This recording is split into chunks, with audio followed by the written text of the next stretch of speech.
My name is Joel McKinney. I'm, amongst other things, a ceramicist. I'm here at the American Swedish Institute to conduct some workshops, both adult workshops and children's workshops on ceramic tile. We have two classes. In the morning we have an adult class, in the afternoon we have a children's class. Both are a lot of fun. There are a couple of different ways of doing. For this class, everybody in here has actually started with a slab roller that takes prepared clay and smushes it down into a nice flat sheet. And you cut out whatever size you want out of that.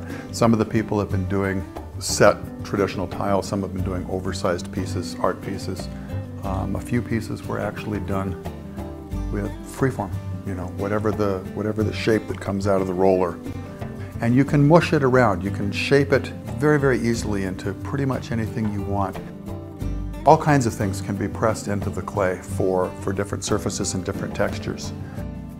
Bark, pumice, leaves, grasses. A lot of people carve, you know, actually carve away the surface. The other option is additive, where you actually add layers to the clay.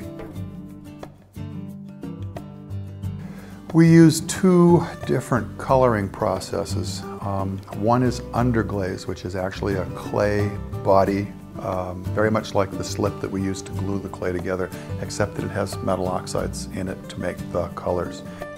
Underglaze doesn't melt. It's very much like paint in that where you put it on the clay, it stays right exactly there. The other coloring process we used is actually a glaze. And glaze is a glass. It does melt. It makes a protective surface, glossy surface on the surface of the clay, but it does melt, it does move around. So you can't put two colors side by side together without having them mix. Some of the detailing was done with incising. Some of the detailing was done by adding relief. Some of the detailing was done by adding underglaze, which stays where it is.